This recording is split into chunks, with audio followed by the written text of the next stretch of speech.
ఏ విషయాలతో మాట్లాడబోతున్నాడో, మన హృదయాలను ఏ విషయాలతో మరి సంధించాలని ఆశపడుతూ ఉన్నాడో అందరూ కూడా జ్ఞాపకం చేసుకొని ప్రార్థనా పూర్వకంగా సిద్ధపడదాం. ప్రార్థన.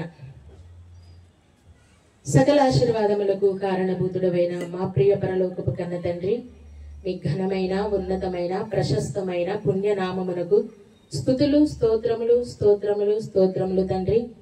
గడిచిన కాలం అంతా మీ మహాకృపలో కాచి కాపాడి భద్రపరిచి నాయనా ఈ దినం సజీవుల లెక్కలో ఉండి మిమ్మల్ని స్తుతించడానికి మీ సన్నిధిలో ఈ విధంగా చేరుకొని నా తండ్రి మీ మాటలు వినడానికి ఇచ్చిన ఈ యొక్క గొప్ప అవకాశాన్ని బట్టి స్తోత్రములు చెల్లిస్తున్నాం. నిజంగా అర్హత లేని వారము, ఏమాత్రం యోగ్యత లేని మాకు మీ కృపను బట్టి మీ ప్రియకుమారుడి ద్వారా రక్షణనిచ్చి నా తండ్రి ఈ విధంగా మీ సన్నిధిలో మీ పిల్లలంగా మేమందరం కలిసి ఒక కూటంగా నైనా అనేక మంది ప్రజల మధ్య మిమ్మల్ని తండ్రి వివరించుటకు, మీ గురించి ప్రకటించుటకును స్తుతించుటకు ఇచ్చిన ధన్యత కొరకై స్తోత్రాలు చెల్లిస్తున్నాము తండ్రి. నాయనా ఇటు భాగ్యం ఇటు ధన్యత నాయనా మేము అతిశయించడానికి కాదు కానీ ప్రభా మీ మహాకృపను బట్టి మాత్రమే మేము పొందుకొని ఉన్నాం.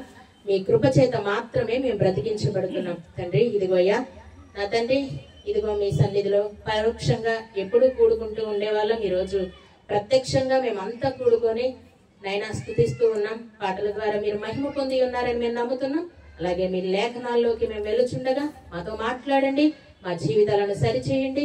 ఈ ప్రత్యేకమైన ఏర్పాటులో మమ్మల్ని మేము పరీక్షించుకున్నట్టుగా మాకు సహాయం చేయమని, మాలో ఉన్న ప్రతి లోపాన్ని నైనా మేము చూసుకుంటూ ఈ అర్థంలో పరీక్షించుకుంటూ సరిచేసుకునే ధన్యతను అనుగ్రహించమని, పొడవబడిన హృదయం కలవారమై తండ్రి వాటిని మా హృదయంలో ఆపాదించుకొని నా తండ్రి ప్రేమతో స్వీకరించి సరి చేసుకోవడానికి సాయం చేయమని వేడుకుంటూ, ఇదిగో నాయన నాకు ఇచ్చిన ఈ గొప్ప అవకాశాన్ని బట్టి స్తోత్రాలు చెల్లిస్తున్నాం.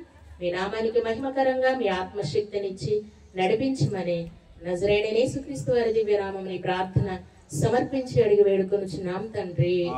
ఆమేన్. అందరికీ మరొకసారి హృదయపూర్వకంగా వందనాలు తెలియజేస్తున్నాను. ఒక చిన్న ప్రశ్న అడుగుతాను. మరి ఈరోజు అందరం భక్తులు చాలా మంది లోకంలో కనబడుతున్నారు కదా.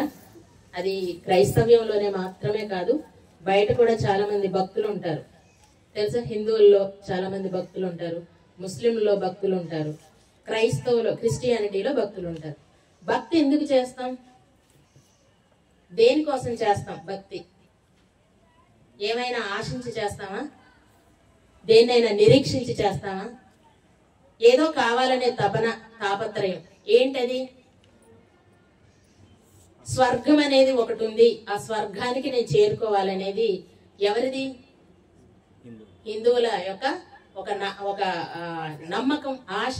స్వర్గానికి నేను చేరాలి, ఆ స్వర్గంలో దేవుడితో నేను ఉండాలి అనేది ఒక హిందువు యొక్క నమ్మకం. ఆ తర్వాత మన ముస్లిమ్స్ కి అయితే ఒక రకమైన నమ్మకం, తప్పకుండా పరలోకం వెళ్ళాలి అనేది వారిది. ఈరోజు క్రైస్తవులుగా మనకు కూడా ఒక ఆశ, నిరీక్షణ. క్రైస్తవుల నిరీక్షణ ఏంటి? పరలోకమే. దాన్ని చేరుకోవాలి, దాన్ని అందుకోవాలి, దాని దగ్గరికి పరలోకంలోకి మనం చేరాలి అనేది. అందుకోసమే ప్రత్యేకంగా భక్తి చేస్తారు. అవునా? భక్తి ఎందుకు చేస్తారు? ఏ మతంలో వాళ్ళైనా ఎందుకు చేస్తారంటే పరలోకం చేరాలి, నెమ్మదిగా ఉండాలి, ఇక్కడున్న కష్టాలు సుఖాలు, కష్టాలు బాధలు కన్నీళ్ళన్నీ తీరిపోవాలి, ఒక రోజు ఒక మంచి ప్రదేశంలో ఉండాలి అనేదే కదా. అందుకోసమే భక్తి చేస్తాం. మరి ఈ భక్తి అనేది ఎలా చేయాలో చాలా మందికి తెలియట్లేదు.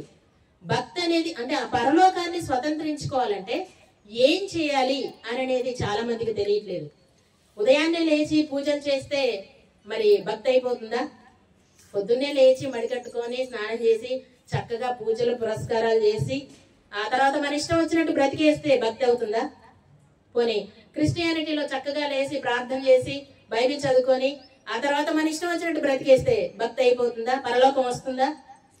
ఎవరికైనా సరే భక్తి అయితే చేస్తున్నారు, కానీ ఆ భక్తిలో ఉన్న ఆ శక్తి, పరలోకం అనే ఆ గొప్ప స్థలాన్ని చేరుకోవడానికి ఎలా మార్గాన్ని వేసుకోవాలో తెలియట్లేదు.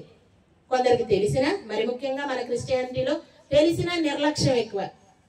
ఏముందిలే, మాకు దేవుడు నమ్ముకున్నాం కాబట్టి, తప్పకుండా బాప్తిస్మం పొందాం కాబట్టి ఇస్తాడు ఆయన అనే ఒక ఆ నమ్మకంతోనే బ్రతికేస్తున్నాం, కానీ నిజానికి ఎలా చేస్తే వస్తుందో మనకు అర్థం అవ్వట్లేదు. ఇప్పుడు మనం అనుకుంటాం ఇలా క్రైస్తవులం అయితే ప్రత్యేకంగా క్రైస్తవుల గురించి మాట్లాడుకుందాం. మనం ఏమనుకుంటాం, చక్కగా ప్రార్థన చేస్తే మనకి పరలోకం వస్తుంది అనుకుంటారు కొంతమంది.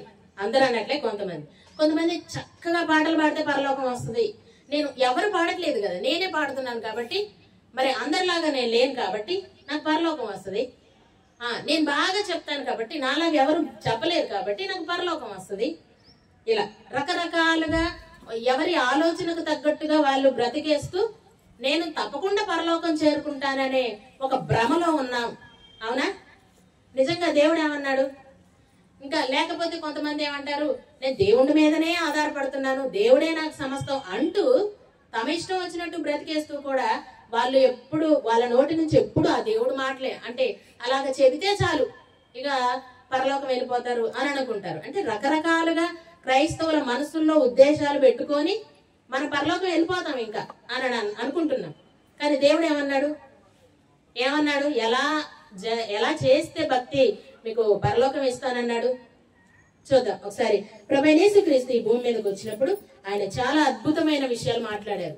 మనకందరికీ తెలుసు ఆ మాటలు, కొత్తవి ఏం కాదు. తెలిసిన ఆ మాటల్లోంచి చాలా సార్లు జారిపోతూ ఉన్నాం. మత్తయి సువార్త 7వ అధ్యాయము. ఎవరికి పరలోకం ఇస్తానన్నాడో, ఎవరు పొందుకుంటారో కూడా చెప్పేశాడు ఆయన. మత్తయి సువార్త 7వ అధ్యాయము ఒకసారి మనం చూస్తే 21వ వచనం నుంచి 21, 22. మత్తయి సువార్త 7వ అధ్యాయము 21, 22. ప్రభువా ప్రభువా అని నన్ను పిలుచు ప్రతివాడును పరలోక రాజ్యములో ప్రవేశింపడు గాని. ఏమన్నాడు? ఏమంటే ప్రవేశించరట? ప్రభువా ప్రభువా ప్రభువా నేను అది చేశానయ్యా, ప్రభువా నాకు అది అయ్యా, ప్రభువా ప్రభువా అని పిలిస్తే నేను పరలోకం ఇస్తాను మీకు అన్నాడా? ఏమన్నా?